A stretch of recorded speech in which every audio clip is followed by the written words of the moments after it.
the Jinglebellathon, there were 5 prompts for which you can read a book for each prompt, or you can read one book for 5, or anywhere in between. So I'm going to show you which book I'm counting it, what prompt I'm counting it for, which prompts it could count for. So the 5 prompts are Christmas Mystery. The second is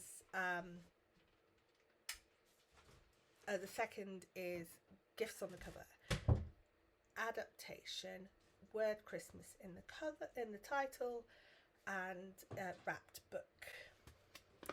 So the first book I read was Rocking Around the Chickadee by Donna Andrews. This latest in a series of mystery cozy crime about a blacksmith and her family, who are many and varied and full of shenanigans. In this one, her sister-in-law is about to give birth, so there aren't as many families as normal, so it kind of mixes it up again. And it's like one 2 or 3 years ago where there was an ornithology conference at Christmas. This one is a conference about people exonerating people who've been unfairly punished for crimes they didn't commit. And there is a murder of, like, I could see the victim a mile off, like as soon as he came, we were like, you're really unpleasant, you have to die.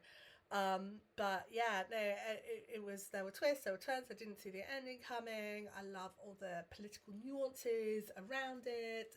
I love these characters, and yeah, I just really love this one. So it doesn't have Christmas in the title, I suppose because I pre-ordered it. It came in an envelope, but I unwrapped it ages ago. So the only one this one was suitable for was Christmas Mystery, but it knocked that out of the park. The next presents on the cover, and I read Murder and Mistletoe by Robin Stevens. Now this was this could have counted for no, I'll come to that in a minute. So this was a really good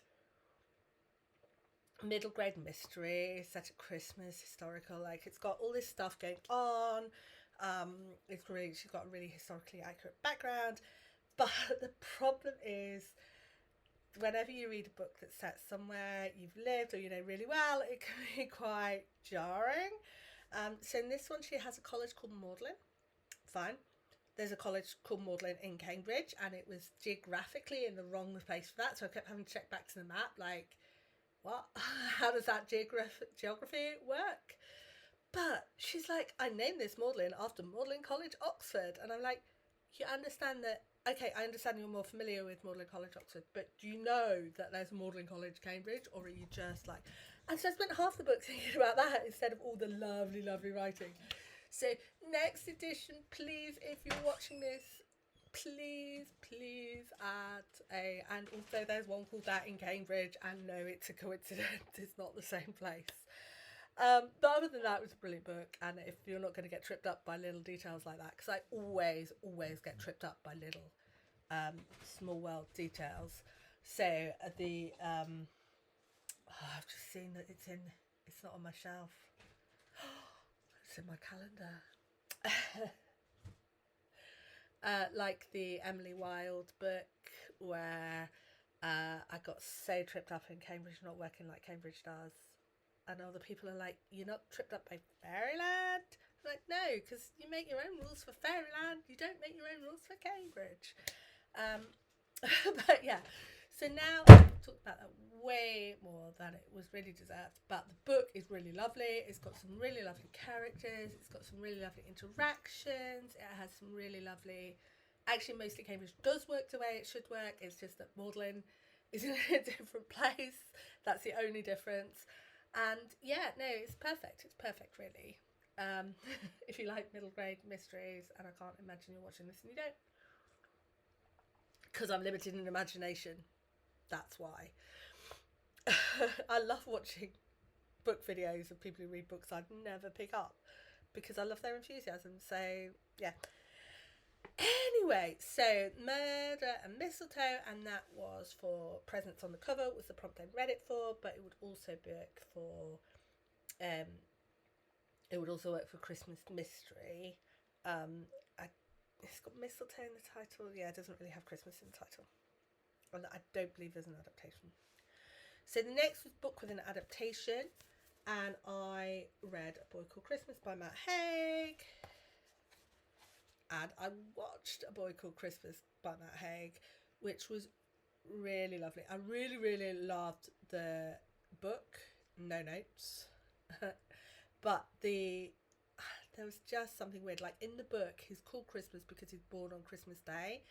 In the DVD and the film, Christmas doesn't exist yet, and that I find just really historically unaware. And I found that grated on me. But if you can get past that, and it is a tiny element, it's got most of what I loved about the book, and it's got some great acting, and it's got the really cutest mouse, and then the bit at the ending I really loved, apart from the obviously Christmas exists and that's why he's called Christmas, what are you talking about?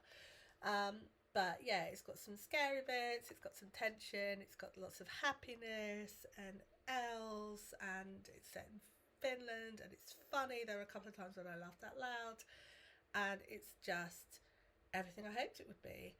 So again, I didn't know, because I was going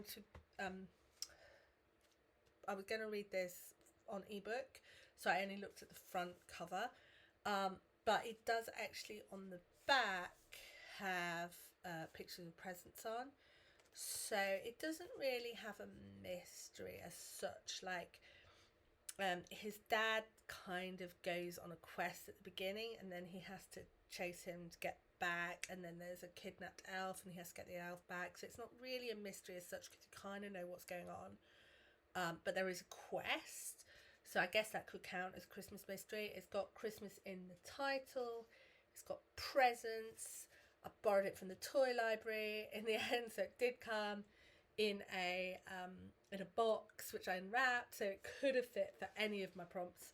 But because I wanted to watch the film as well, and it's really weird, it's like Amazon and Netflix, Sky and Netflix or something, and it's not available for streaming in the UK, so I got the DVD, which is just like Netflix on DVDs, very retro.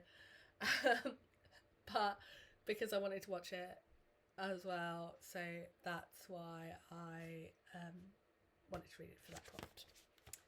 Number 4 was Blue Christmas by Mary Kay Andrews. Christmas by Mary Kay Andrews, and this is a mystery, romance, everything tied up in a bundle, cozy, family, lovely. There's baking, there's cooking, there's parties, there's antiques dealerships. It's all really, really lovely. Yeah, it's just really lovely. So yeah, and again, it's Christmas mystery. It's got Christmas in the title. It didn't have presents on the cover, or at least not on my ebook copy. And then obviously it wasn't wrapped because it was an ebook. But yeah, if you like that kind of thing, this is the Wheezy and something series. They're kind of sweet. They're kind of nice. I never regret reading them. Yeah. I feel like I'm wanting to talk about the negatives a lot today. Yeah. I've just got a dog come and sat behind me. She's just sat, like, leaned up against my back so you can't see her. But anyway, I'm sorry about that. I'm a very negative person today. It's just how today is. But for my 5th book, we're on to something completely different, because it was a wrapped book, and my partner wrapped up 12 books for me to read between now and next December. And December's was The Terror by Dan Simmons, and this is a historical book, maybe a historical thriller. I was hoping for a lot more horror than there was, and it's chunky, and it is full of deeply, deeply unpleasant men being deeply unpleasant to each other. There is like one nice male character, and he's gay. So, but most of the gay ones are also unpleasant, so it's not that. And there's a lot of like unpleasant like prurience and sexual attitudes going on. There's a lot of misogyny, there's a lot of racism, and they are just deeply unpleasant. And one by one they get picked off by death because it's like winter in the Arctic. And I like, oh thank God he's gone and we don't have to hear about him again. But the ending was quite good. I really liked the ending where it turned into this like romanticy almost. Hello, you're knocking over the Christmas tree. Where it turns into this like historical romanticy with this one guy and an Inuit woman. So there's that, but I will not be reading it again.